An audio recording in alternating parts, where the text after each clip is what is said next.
folks on the way. Hello? Fernando, I appreciate you calling. we're going to be thrilled to make you the first pick in the draft here and welcome you to the dark side. Thank you. Can't wait till it's reward. Hey, Trade. Clint Kubiak, congratulations. Thanks, Coach. How you doing? Hey, I'm great, man. Welcome, man. You can be a captain here, too. I know you've been a captain 3 different times. We need another captain here. What do you think? Whatever you need, Coach. I got it. Hello? Hey, Dalton, John Spytek in Las Vegas. How you doing? How you doing? I'm doing good. How are you? You want to come play with your own teammates, Dukes, in Las Vegas? Coach, you know I do. Hello? Hey, Zeke, Yes, sir. you want to come to Las Vegas and be a Raider? Yes, sir. Let's do it. Hey, Zeke. Coach Kubiak here. How you doing, man? I'm doing good. How you doing, Coach? I'm great. Congratulations. Welcome to the team, man. Appreciate you, Coach. Before you Yeah. won't regret it. Appreciate you, Coach. We're excited to have you, man. We need guys that can cover and take the ball away. Are you that guy? Yes, sir. I'm that guy. Yes, sir. 100%. Hey, Trey, John Spytek in Las Vegas. How you doing, my friend? Doing well. How are you? I'm doing good. You want to be a Raider? Yes, sir. All right, man. Well, hey, we're really excited to have you. Love your toughness. Love the way you can play multiple positions in the same game. Yes, sir. I can't wait. Hello? Hey, Mike, John Spytek with the Las Vegas Raiders. You want to be a Raider? I do. Come on. Let's do it. All right. Well, you're in. You're on the dark side. Let's do it, man. Let's do it. We got a great, Come on. plan for you. Billy, this is John Spytek. I'm a GM in Las Vegas. How you doing, my friend? Man, I'm doing good. How about you? Good. You want to get on a team and be a Raider? Hell yeah. Let's go. We need speed. Man, I can't wait, man. We're gonna go crazy. Let's go, man. Welcome to the Silver and Black. Be a We're great gonna year. rock. We're gonna rock the hell out. I promise. Make sure you keep improving when you get here. Got me? Listen, I got you. Jamad, how you doing, man? I'm doing good, Coach. How you doing? Man, I hope you're as fired up as I am to get you here, brother. Welcome to the dark side, my friend. All that matters is today. Stay present, man. 3.5 hours, do the together, man. It starts with us, it ends with us. Hey, no, Thank you. God bless. Thank you guys for coming.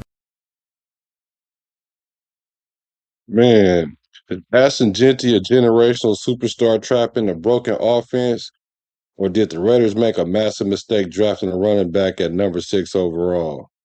Today, me and Pizzle, we're selling in the debate.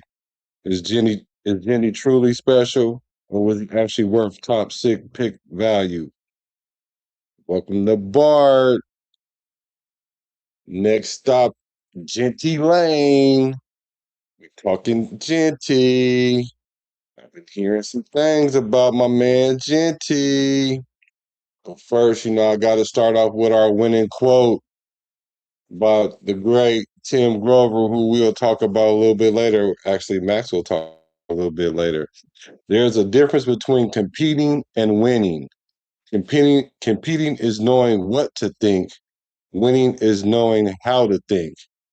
It's your A1 from day one. It's your boy Black back with another edition of Bart. And I'm here with my Nizzle, Pachizzo, Pizzelle, Washington. What's good, brother? Oh, over here, sorry.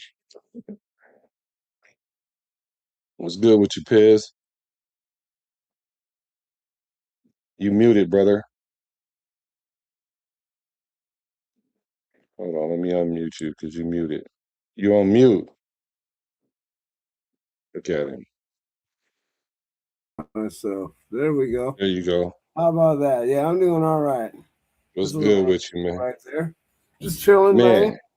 I want to thank you, man. I've been waiting for you to go live with me. I want to thank you, bro, because you were a big part of this right here.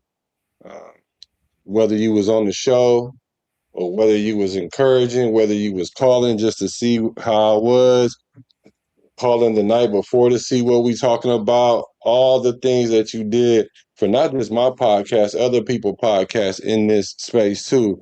So I want to thank you for all you do for sure, because I know this is not easy and you ain't even getting nothing out of it. You ain't even want nothing out of it. You just want to help me, and I appreciate it. And the whole reason, probably the primary, if not the only reason I like conversing with you, but the main reason why I had you come on the show is because you rarely got to share your perspective.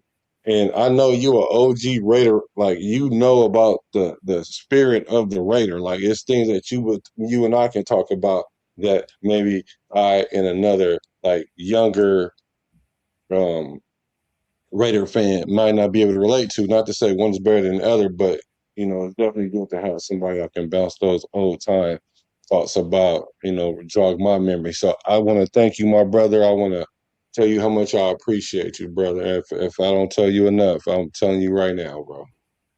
Thanks, man. It's no problem. Like I said, I don't mind helping my friends out. Yeah, man, because that's very underrated. Hey, E, what's good? Yeah, we talking Genty today, man.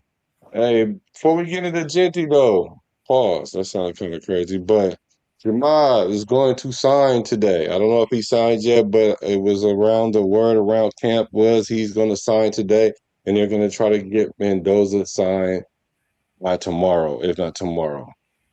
So that's good to hear. Jamal going to be out there because I'm really looking forward to see how he performs out here in training camp. The rookies do show up tomorrow.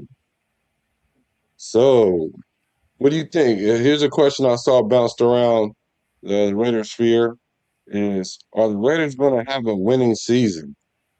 So that's essentially saying 9-8, right? Or, well, 8-8 is not a winning season technically. I mean, well, 8-1. Well, you So can't. 9-8.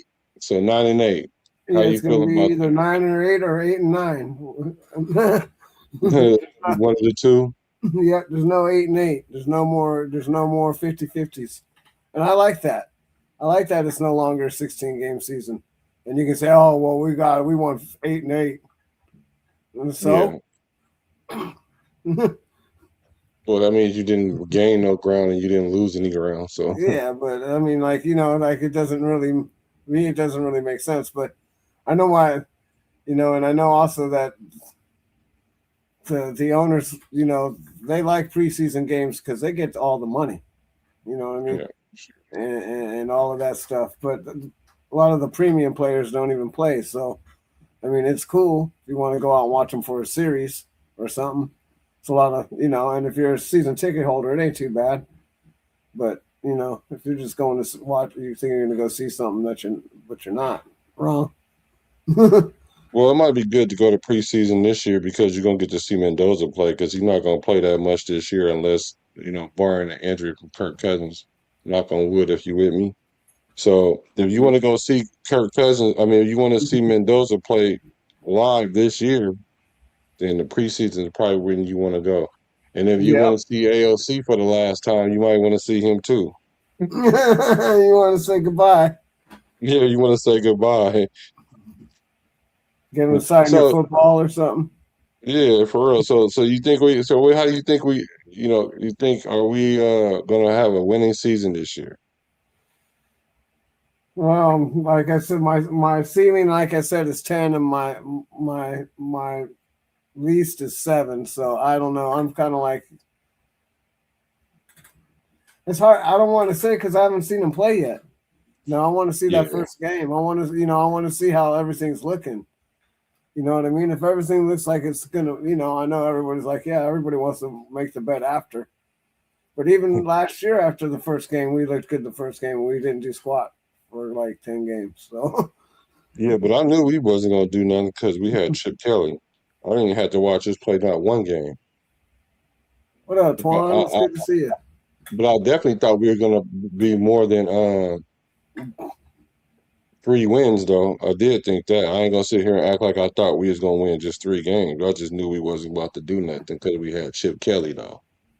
What's good with you, Twan? Yeah, I didn't think I thought we were going to be okay, but I didn't think we were going to be that bad. I thought we'd be better than average. I thought we'd win at least. I didn't think we were going to win 10 games. I won 10 games for decades. Like, yeah, okay, but you weren't a Raider. Yeah, so do I think the Raiders are going to have a winning season? Not in the traditional sense. Like, we're not going to win like 9-8, but we're going to be winning because I think we're going to like win, like you say, 7 games is probably the realistic number for me. 9 is if all things considering that we actually have the continuity better than what's normal for a first year, especially with first year everything. If we can get 8 or 9 wins, but as far as winning, I think winning for us is like getting 6 wins, like doubling our wins, and plus one, that would be a win for me. But as far as winning 9 games, I don't think we're gonna win 9 games. If we win 9 games, we're gonna have a very good problem next year because then we got to hear if we're gonna bring back Kirk Cousins or not. So that's gonna be interesting because he is playing for a contract this year, and so he's gonna want to get paid, and he's gonna if he does good here, he's gonna want to depends on if he can stay on his feet. It's going to come down to the offensive line, the trenches, bro. And if he can stay up and not be injured, he should put up some great numbers. It's not like he never worked in this offense before. Yeah. So let me see. So Jeanty, let's talk Jeanty. The number 6 pick overall. Make sure y'all hit the like button, please. Don't be no fair raider. We on the BART. BART is like a trolley or like a subway. You just get on there, but you got to pay your fare. Just hit the like button. It's free. It helps us in the algorithm. So, do you think Jeanty was worth the number 6 pick overall? Yeah, I mean, like I said, a lot of people don't understand. Like the first year you come into the NFL, especially as a running back, a quarterback, a wide receiver, maybe even a tight end, the speed of the game is different. Like it's something you have to get used to. It's not like these guys. Everybody's fast here. It's not like down at the college level and high school level where you're the fastest guy around. Everybody's fast, so you got to get used to that. And everybody's really good too. It's not like there still are men against boys in this league, but it's a lot fewer and far between than it used to be. Yeah, for real. Like even the DNs are fast now. They run 4.5s. Right. So and 4.6s. So you're right. Everybody's fast.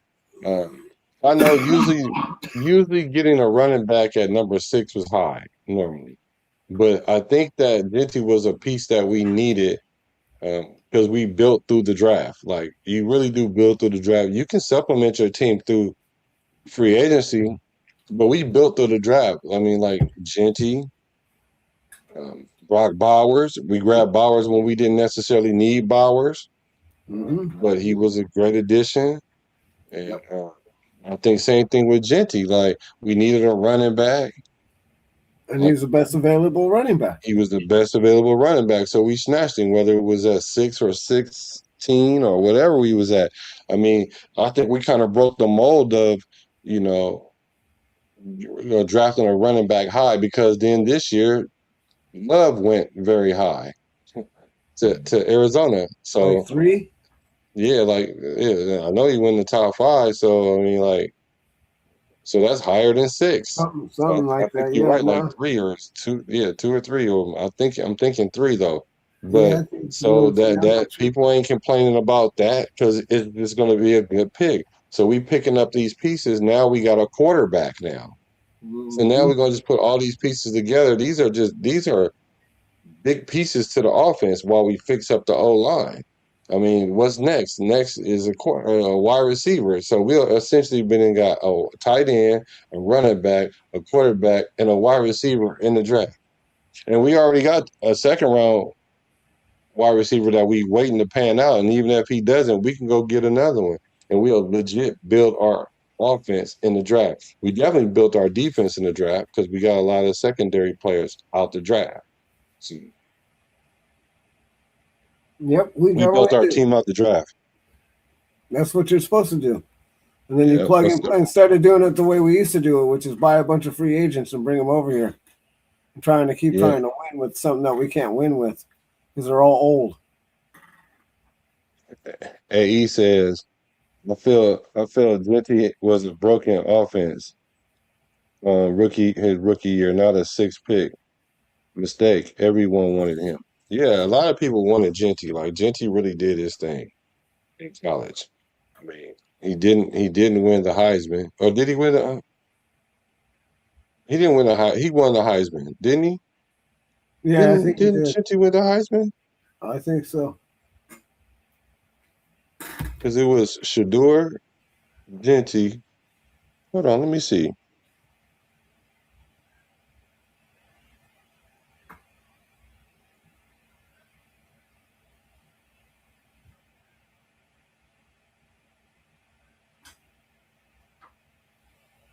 No, I'm tripping. My boy Travis Hunter won it.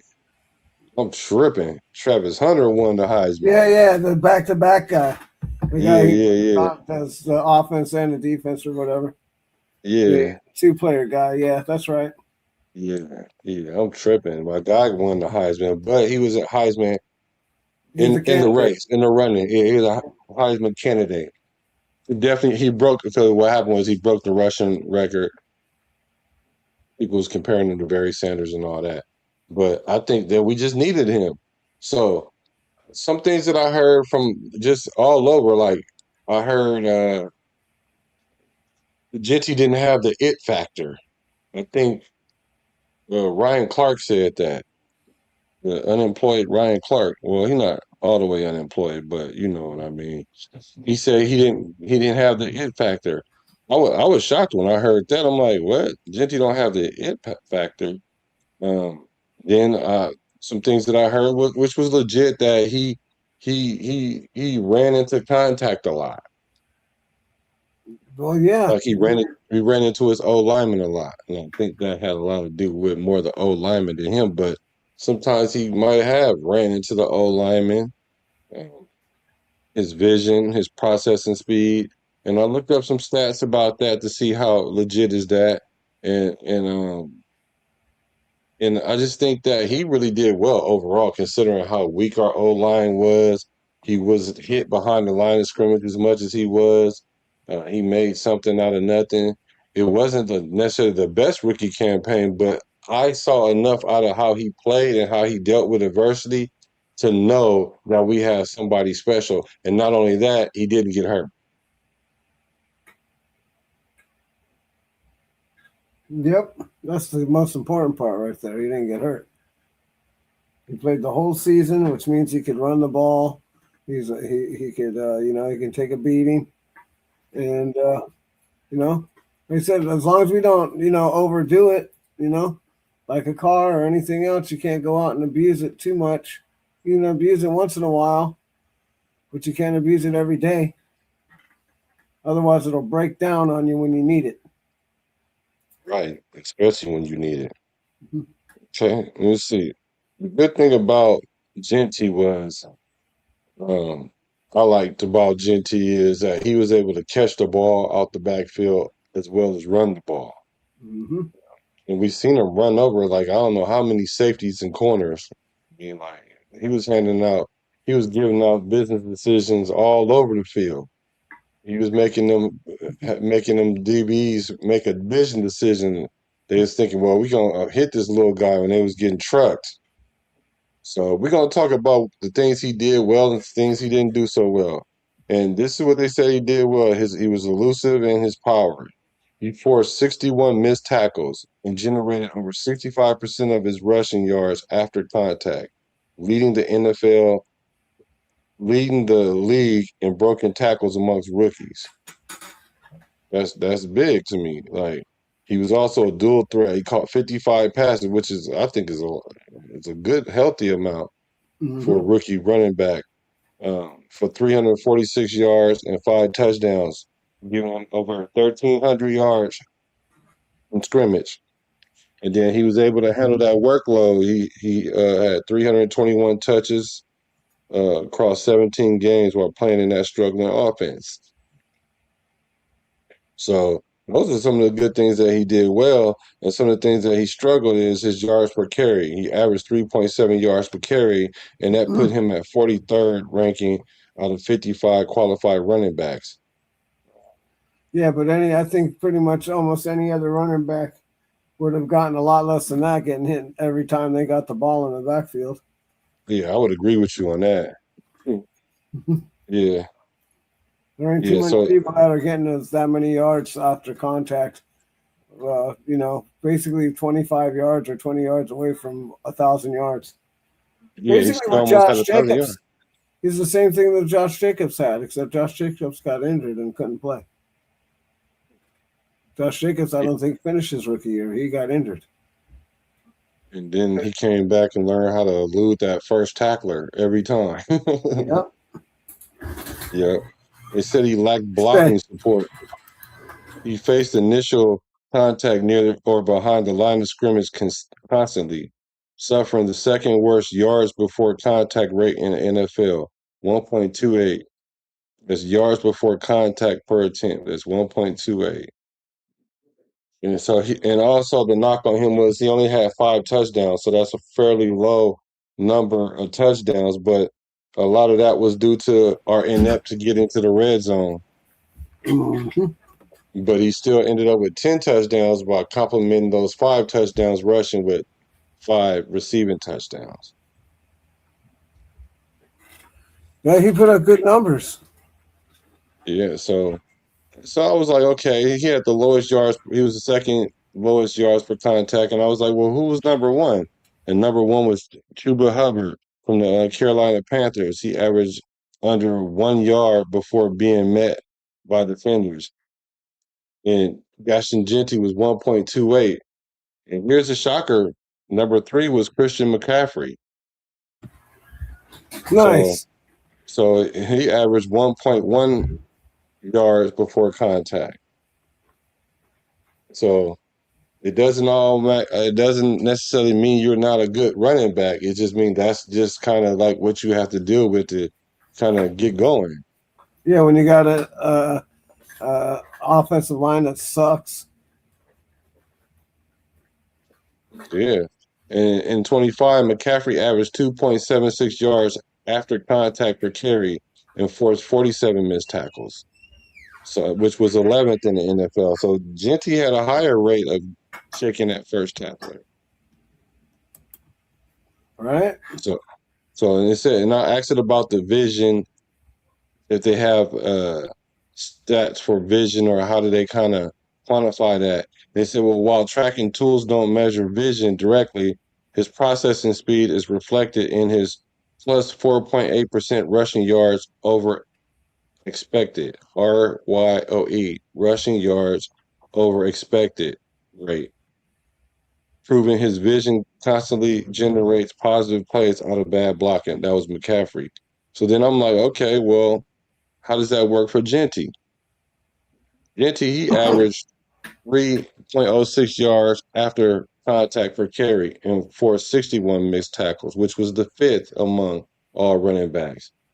He was contacted behind the line of scrimmage on 48% of his carries, but maintained a 23.7% broken tackle rate and generated over 80% of his rushing yards after contact. That's insane. That's insane. So Ashton Jeanty's rushing yards over expected was, despite his low overall 3.7 yards per carry average, next gen stats models expected him to gain even less given how quickly defenders breach the offensive line. His return yards over expected is plus 3.8. I know it's a lot of numbers, but keep up with me. Indicating that he gained more yards than expected on nearly 40% of his carries by finding lanes that weren't clearly open. So over 83% of his total 975 yards came after first contact, which is 816 yards, proving that his spatial awareness and quick processing allowed him to maximize tough runs even when hit early. So essentially, he did good for what he was working with. So I was like, okay, well, how bad is it? Are there other notable running backs that have a lower RYOE? Guess who's on this list? Quite a few. Exhausted. Saquon Barkley, he ended the year with a negative. Tony Pollard finished the year in a negative. Breece Hall, they stacked the box against him, leading the negative. He was leading to negatives RYOEs. Kenneth Walker, same thing. Travis Etienne, Chuba Hubbard, and Quinshawn Judkins, which Jeanty gets a lot of comparisons, and I compared the numbers between those two guys, and Quinshawn Judkins was actually on the list of the running backs. He got like an honorable mention, and I was upset. I was like, wait a minute, how he get an honorable mention? He didn't even have 1,000 total yards, and he got hurt. I'm talking about receiving and rushing, and Jeanty numbers was better, didn't get hurt, had a worse O-line, if not comparably the same, and they just see Quinshawn Judkins. So I don't know. Is he being slept on? That's the question. Yep. It looks like it, right? Looks like he's being slept on. Yeah, we'll see. Hopefully we'll see this year, if our offensive line has got it together. He should be able to get at least 2 or 3 yards before contact, hopefully. His second year should be better, I think. I agree with you. Well, just having a better offensive line is going to, no matter what year he's going to be in. True. Yeah. And some of the things I did see, which I heard was like he would have a hole and he wouldn't hit the hole. Like sometimes it was there and he would juke out of it. And I think that comes from like when you run it behind a bad O line, you have to do a lot of anticipation. Mm-hmm. Like if you know that this center gets blown back 8 out of 10 times, and the one time or 2 time he don't, you're gonna stutter step through that hole, or you're gonna be a little hesitant. It's gonna be a slight little hesitation because you have to anticipate that he don't.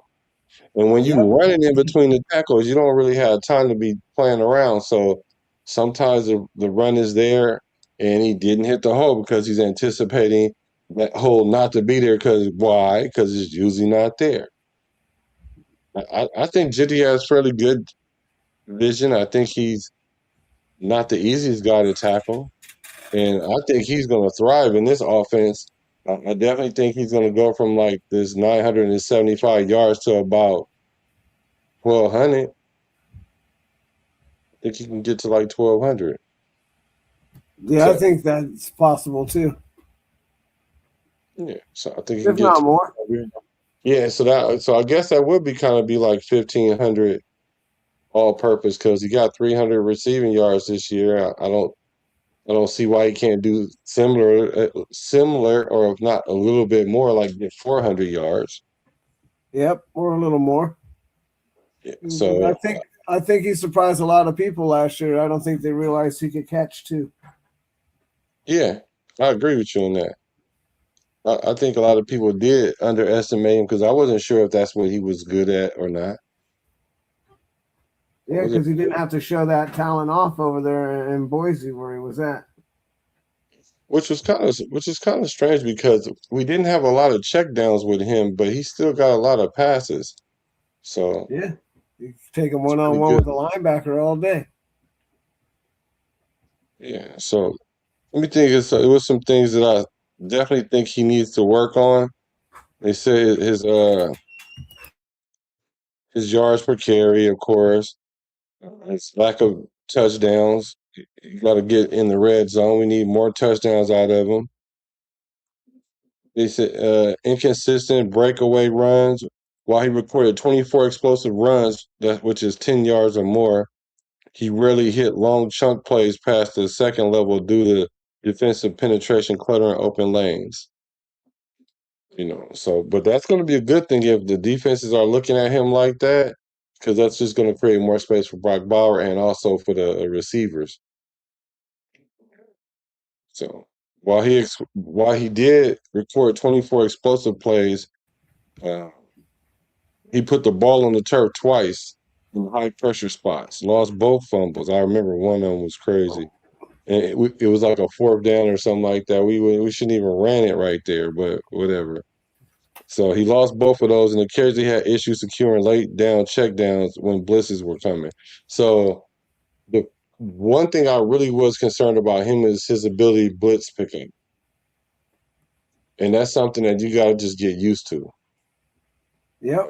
I think he Gotta be able fairly to did take good. He that. got better. Huh? Got to be able to step up and take the smacking. You got to put the smack down on that linebacker, on that You got to blitzer. put the smack down on him. And so, I was like, okay, cool. He got better at it because I was wondering how is that going to translate in his stance because he's already a small guy. But he did well. I think he's pretty good. I think this is somebody that we don't have to really worry about like that. I kind of hear some grumblings about Mike Washington. What do you think the carry is going to be like as far as, 60, 40, 70, 30, whatever, between him and Mike Washington? Probably 75, 25. 75, 25? Something like that. I can see that. Because he was at like 72% or whatever last year. So, and I think Kubiak wants to give it a little bit more, but I don't think he wants to give it to him 80% of the time because that's a little too much. Yeah, I hope not. That is a little too much, especially if we got a running back in Washington that can really get in there and take it to the house, That's going to be a good luxury to have, that your backup running back has the ability to score when they give him the ball. I mean, like anywhere on the field. Yep, I agree. I like Washington. I like how he looks so far, what he brings to the table. But we have to see if it's applicable to the NFL. Yep. See if it's applicable. Well, tomorrow is camp. Starts tomorrow. The camp starts tomorrow for the rookies. And guess who tomorrow is applicable to? It's applicable to Max Crosby. Max Crosby will be showing up tomorrow with the rookies. I think usually when you're injured, and I think this is what got Ayuk in trouble is when you're injured, you got to come in early so the doctors can look at you and see if you've been, doing the work that you said you were going to be doing during the off season and whatnot. I think Max will be fine. He said he's going to be out there. So I'm really excited about that. How you feel about that, bro? Well, I'm glad that we sat him those last couple of games. Even though he was a little upset about it at the time, I'm sure he's thankful right now about it too, because if he didn't sit those games, he wouldn't be ready to go right now. Right. He might, he'd be trying to rush it. We don't need him to rush it. We don't need the rush healing. We need it to heal correct. We need it to be right. And, as far as him coming in with the rookies, that's cool because, like you said, he's just coming in and doing calisthenics and getting ready. And then he's going to go in and do his therapy and do what he needs to do for Max and the Raiders. And go from there.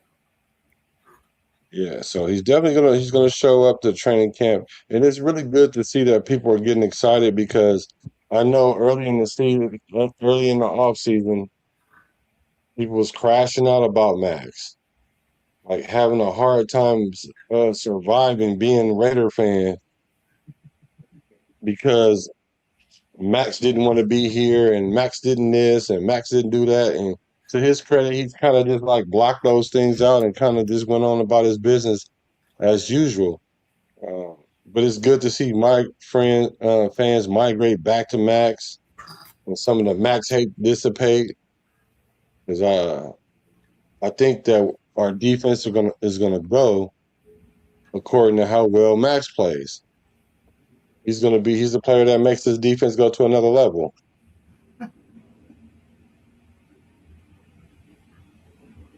Yeah, he does. We haven't seen him take over a game in a long time, but he's definitely got the capability to do it.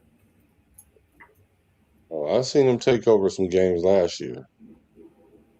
I definitely seen him take over. I didn't say he wasn't capable. I said no. Yeah. I think he took over more games last year than he did the year before. Yep. Like the knock on him was he didn't wreck games. I mean, like I think a lot of offensive coordinators would disagree with that. Max do a lot of things that there are not stats for. If you just watch him play, but this year he got to do a little both. He got to have the numbers speak for itself, and the team defense itself got to just be great. Our turnovers got to be better. Our sacks got to be better all around. But he definitely wrecks games, in my opinion. So the question is, is Max all in? Do you think Max is all in right now with the Raiders? Because he was trading them every other day last week and last 2 weeks and 3 weeks ago. He was with the Eagles, then he was with the Bears, then he's with the Lions and the Tigers. Oh my, he was with everybody. He's with the So Niners.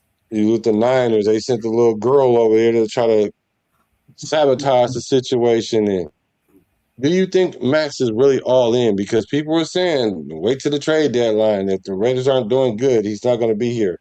So, how do you feel right now? Max is looking at it. What's in your opinion? Well, we'll see, right? If he comes out and half steps it, right? If he comes out and does what Max Crosby typically does, then we don't have anything to worry about it. But if we think he's half stepping or whatever, and I just don't think he's going to do that. I don't think it's in his personality to do that. With the half step? Yeah, half step, take plays off. He has a reputation to uphold, bro. He's built this reputation to have this motor and all this other stuff, right? He don't want to give up that reputation. Right. I agree with that. You don't build a reputation for 4 or 5 years and then throw it down the hole. Oh, yeah. Well, I agree with you on that. Yeah, he said he was going to come in and do like some drills, like you say, change the direction. Because we did see him go in a straight line. Usually, you're able to go in a straight line, but it's a lateral movement is what kind of dictates how well you are. We've seen him go in a straight line against Verse. Let's see if I got this. Hold it up. Yeah, because that lateral movement and your power all comes off your ACL and your other one that's in there that he tore. Like all of your side, that's your side stuff right there. Yeah. Who got the most toxic fan base, you would say? I think that you have a unique ability.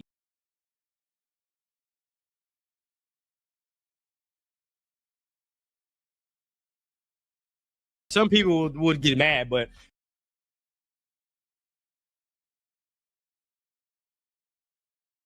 So he was showing a lot of straight line speed, and not only that, the lateral movement, like you say, you got to see if those ligaments is ready.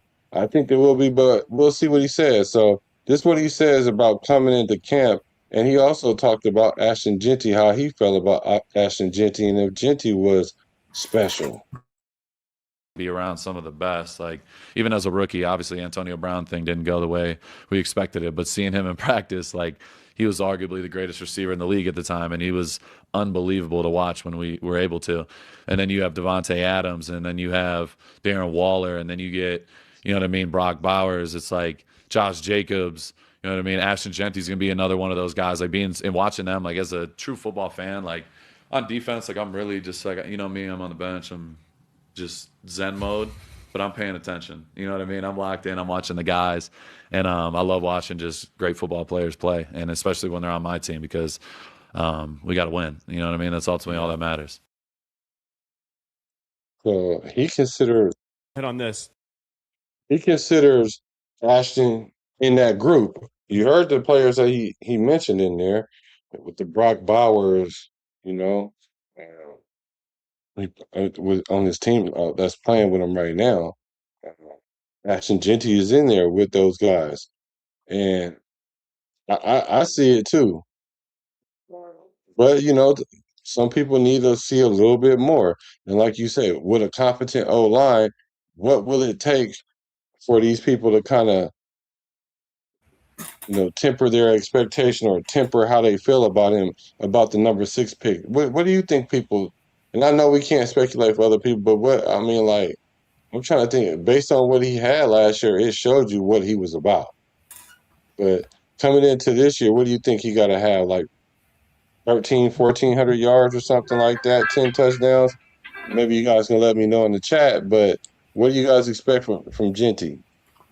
Rushing wise? Yeah.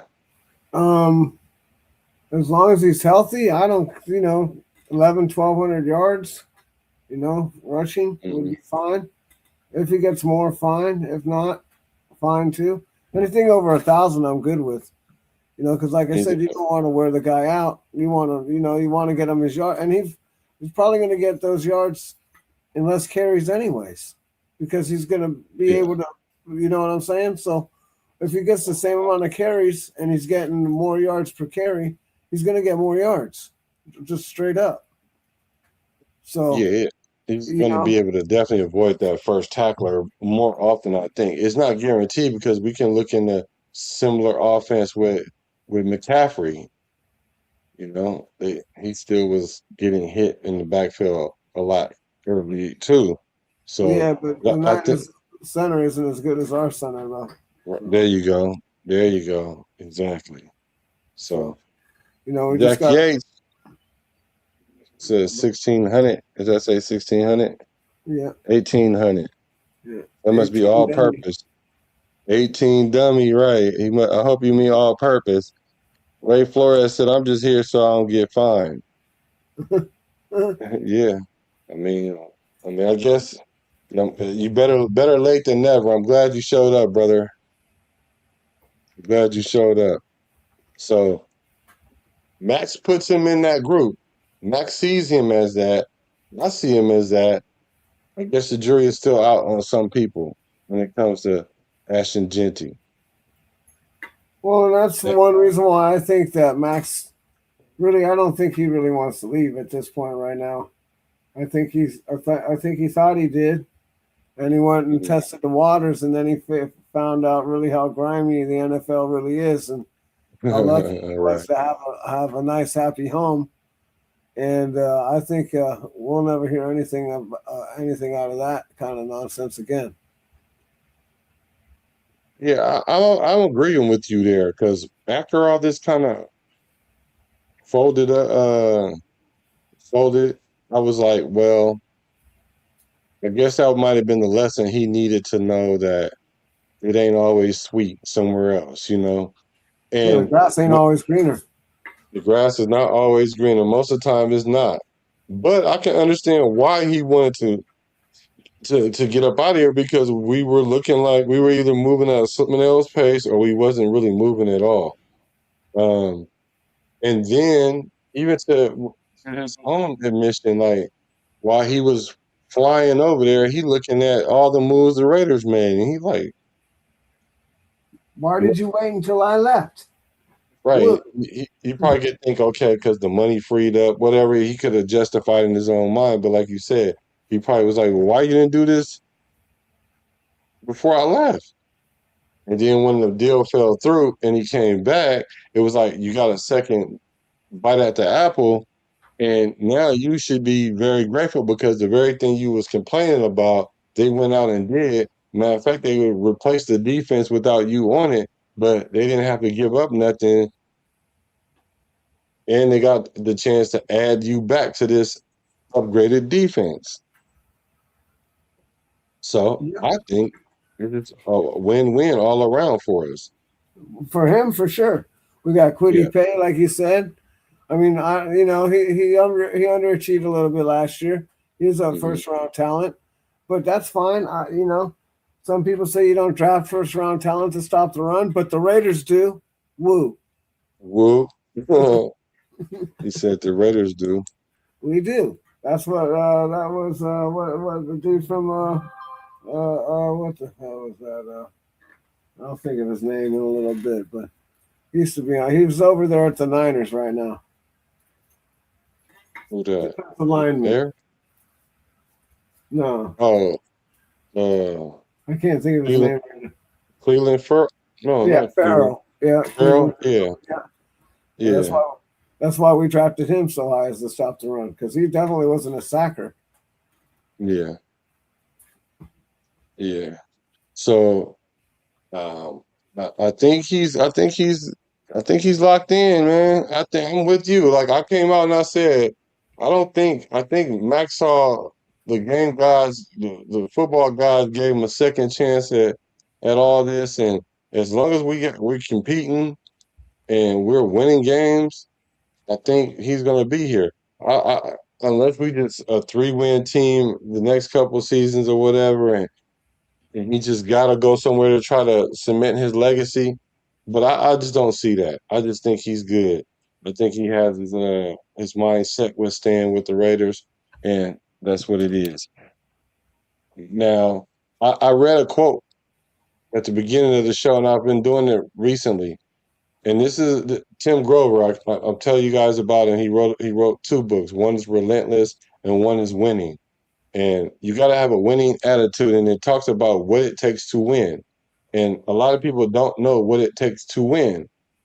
We scream just win, baby, but we don't know really what that entails. A lot of us don't understand what it looks like or what it entails, because they just hope we show up on Sundays and then our team outscores the other. It's not what you do on Sunday that wins so much as it is what you do Sunday through Saturday. Sunday is kind of like the byproduct of all that. So Max goes into talking about Tim Grover, his guy. This is why I understand his mindset, because Tim Grover was a trainer for the greats: Michael Jordan, Kobe Bryant, Dwayne Wade. And Jordan, he essentially wouldn't let nobody hire him because he said, I chipped him off. The way I do is because not just to train me, but to stop him from training y'all, because he knew that he was next level. And this is what Max had to say about him. What's up with Willie Wayne? What's up with my brother? You had Tim Grover, your guy. Obviously, TG. You've had a lot of great things to say about him, and he's obviously played a big factor just in your mental approach to the game and everyday life the last few years. 100%. And that's the thing with Tim. Like, he's been around the best for the last 30 years. You know what I mean? He's seen it all. He's seen the good, the bad, the ugly, everything in between. And, his book helped change my life. You know what I mean? Like, and people that don't know, I haven't really, I've talked about me being, him being involved with me. Like, he's worked for me and worked with me. Yeah, his book definitely changed my life and helped me understand the right mindset to winning.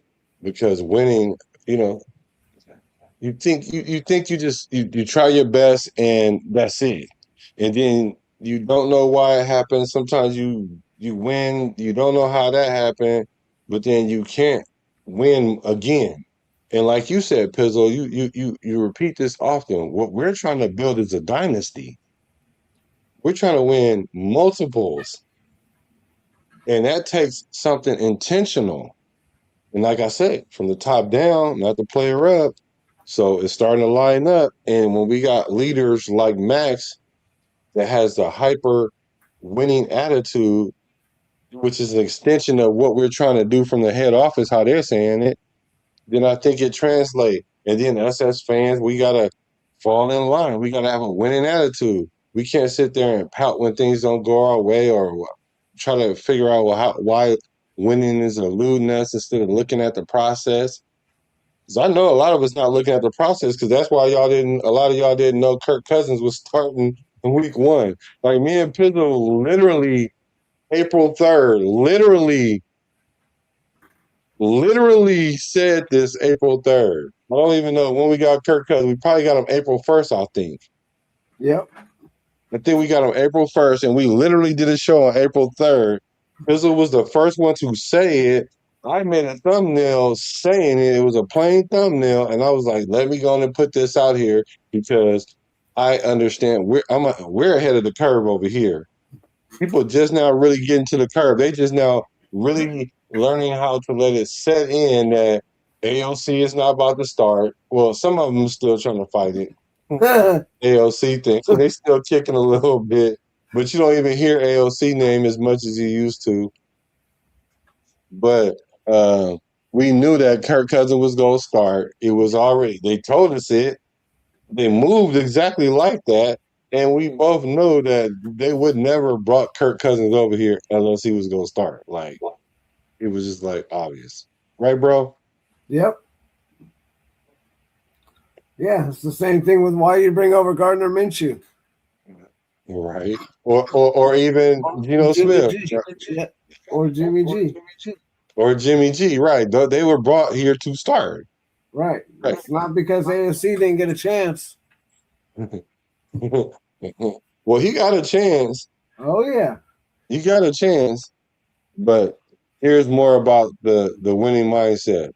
The last three and a half years now, all the way back to 23 was when we first got locked in, and we've been locked in ever since then. So, yeah, people that don't know, like, thing with Tim, like, you have to apply what he's saying, and sometimes it's not what you want, and sometimes it's going to be, not the best, not the easiest thing to hear,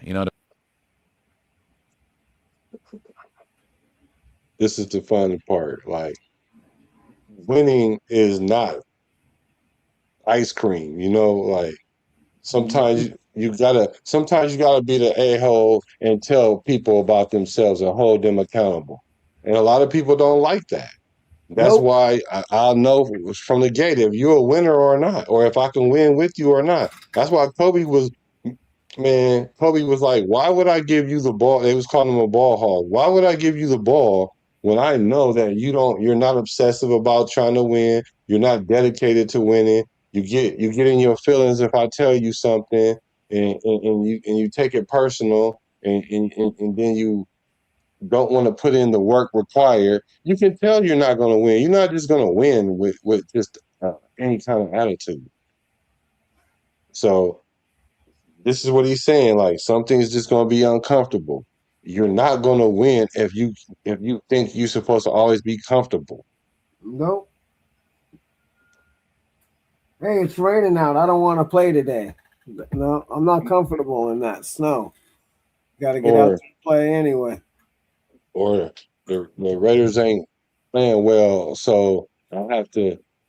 I'm not mentally locked in. Like, that's the time you need to lock in. Mm-hmm. That's when winning happens. Winning don't happen when everything go your way. Anybody can win like that. Everyone but the Raiders. Right. Because winning eludes us. I mean, it is probably the best thing for you. And sometimes you got to make hard decisions, especially when you're going through shit. And you're going to have to clean up every aspect of your life. But ultimately, like, you have to apply what he's talking about if you want to get the results. And you know what I mean? He doesn't work for free. He's great at what he does. He's somebody that if you want that help, he's there to give it to you. And you know what I mean? When it comes to the mental side of the game, he's the best of the best. Surprised he doesn't work for free. I'm surprised he don't work for free. He worked with the best of the best. But he don't work for free. No, he don't work for free. He definitely don't work for free. And so we've been talking about Tim Grover over here for a minute. Once again, we're ahead of the curve over here. I'm telling you, if y'all want to be bro, I've been reading like the descriptions of a lot of the content creators, and I see the same thing: real talk, unfiltered, authentic, all this stuff, right? But I don't see that everywhere. I don't. I'm sorry. I don't. I want us to get to that point because a lot of people are scared to be held accountable of what it is that they're doing or saying. A lot of these people, you know what, just to be honest, what I'm learning about a lot of these content creators is they just telling y'all whatever y'all want to hear so they can make money off y'all. Mm-hmm. And it's not just one, it's a few of them. Matter of fact, I saw the few. I just didn't know the ones that was closer to me was like that. And it just was what it was. And I see that, right? And then so it is what it is. And so I got thrown from the train. Crystal got thrown from the train. So I'm fine with it though, because that's kind of why it kind of explained why I was irritated a lot of times. Because I don't like fake stuff. I don't mind you being wrong. I don't mind because I'm not right all the time. I don't mind you standing on what you stand on. But if you just saying things just to get a reaction, or you saying things just to manipulate, or you just doing things out of not for the love of the Raiders, but for the love of yourself, then just be that. But don't get mad when I start pulling cards because I don't like that. I don't like fake Raider fans because So, when Raiders act up, they got mad at Max. How do you get so mad at Max because he said Flock Nation, but you a fake person in the nation? You don't even like the Raiders. You say fuck the Raiders. Or you don't even have to say it. Just the way you present yourself. You give us the same thumbnails. You give us the same intro 3 years. You give us the same. I'm just gonna go do a show and read the comments and get off and just say whatever. Don't put in extra work. Like it shows. You gonna say something, bro? My bad. oh no, it's all good. Like I said, I don't know how else do you stand without your 10 toes down. You got to have your. How else do you stand? You got to have Yeah. 10 toes down to stand. Otherwise, you're going to fall over with no balance. So I don't really understand that, but Yeah. it's all So good. yeah. So I'm really juiced about this. I mean, like. The whole thing is, I wanted us to rally behind Max Crosby, regardless of what he had going on, until he showed us different. Same thing with Kirk Cousins. We trying to find every reason not to embrace Kirk Cousins so much now that why is there a rain? Why are they just giving him the job? What do you mean? Why are they giving him the job? If Mendoza started, that would be giving somebody the job. Mm-hmm. Yep. Like, let's get behind our players. Let's get behind our coaching staff, and we really trust them like everybody say they do. They say they trust them. But do they? But do they? Right. Or are they just saying stuff to get adulation from the chat? I know not. I know not. I know not So, either. and so, but Max said he's going to be there, though. He's going to be there. And that's the one thing I wanted to know. Was he going to be at training camp ready to go, and to what capacity? And also, if he learned to slow down a little bit. And he just addressed it straight up. And this is what he said. Back with no restrictions, or just for the people because I know they're dying to see you, bro. Or just for the people because I know they're dying to see you, bro. Yeah, 100%. No, I'll be out there for camp to start. I'll be out there day one. I think the first time we're on the field is Friday for like an hour or something, and I will be out there, no restrictions, able to do what I do, and I'm so fucking excited about that. It's been a long journey, like I said, bro. I've been putting in the fucking work like no other. You know what I mean? The 4 a.m.s every single day, the workouts before the workouts and the workouts after the workouts and the recovery after the rehab and the whole nine. Like, it's been long, long days and hours and endless obsession about coming back better than I was before. And it's been a different journey. It's been a hard road.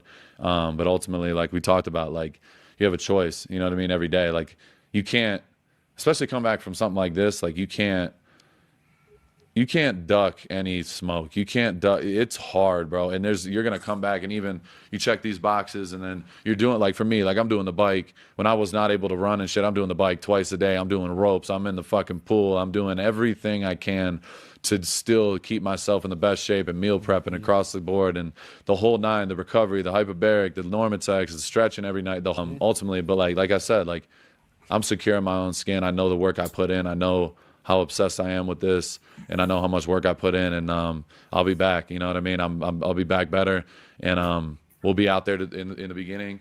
I think, you know, from what I know now is it's going to be slightly limited. You know, in the beginning, it's slight like build up. You know, to get back in the swing of things and things like that. They're gonna have a plan for me. But yeah, I'm back, and I plan to be better, and I just can't wait to show everyone all the work that's been put in. What you think? Yep, it makes sense. Hopefully he can come back and and be better than he was last year. Would like a little bit more bang for my buck, but as long as he just stays healthy, dude, and is able to come out here and just play his role and accept that he's got to slow down a little bit. We got other people that we paid. We weren't expecting you to be here, so they were expecting to get a lot of playing time. So everything's now got to be realigned. And that's fine. We'll make room for him. It's all good. I'm not disappointed that he's here. I just, what I mean. I just want him. I just want him to be Max. That's all. Go out there and do Max things. Do what you do. Do what Max does. Yeah. We the people. What's good with you, brethren? Yeah, I'm with you. Like, I never didn't see eye to eye with you when it came to his production, because I do agree that we need more bang for the buck. Like, I get he's not an injury guy. Like, he only lost he's out 7 games his whole career. And all those games he was out was at the end of the career, and it wasn't like meaningful games. And like you said, they had to shut him down and all that other stuff. And they're bringing him back with a plan, and he's going to hit the field Friday, like he said, and then they got a plan for him. He double talking right there, because essentially he's saying that he's ready, 100% ready to go, 100% ready to go. I guess that probably means when the veterans get there, because when he's coming tomorrow, they're gonna check out the knee, make sure he's good, do whatever, whatnot, gradually bring him in. And then when camp come and when they start doing all the intense things, he'll be there for that. Yeah, well, he said Friday he's ready to go out. So, mm-hmm. And I think everybody else shows up Friday on the 28th. So when is the 28th? The 28th will be when? Let's see. Next week? It's a Thursday, Friday, Saturday, Sunday. Yeah, so like Sunday or Monday. Yeah. So he'll be out there probably warming it up and getting himself ready. And then once Monday come, when everybody there, it's on. Once everybody there, it's on. Camp is officially on once everybody is there. Yep. And I think he'll be ready for that. And one of the words that he used was Tuesday. Willie Wang, thank you. One of the words that he used is obsessive. You have to be obsessive. Yep, you gotta love this shit. You got to. And you can tell he has an obsessive personality about things. And he wants to be legendary. That's his word. Legendary. He wants to be legendary. I ain't mad at that. Well, he's got a chance now. He got a chance now, because now he don't have the same excuses. Now he's been with Grover since 23.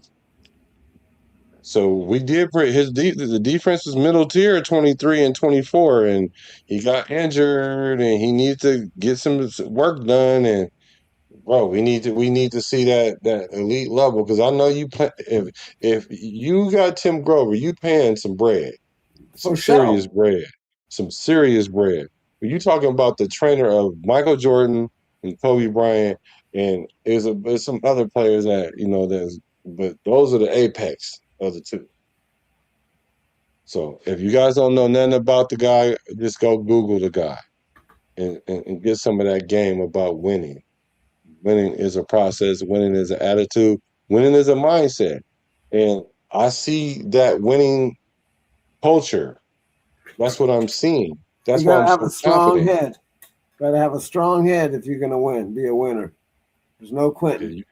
Yeah, no quitting. You gotta be strong. No, you gotta be headstrong, yo. Real headstrong. Mm-hmm. Because it's gonna get tough.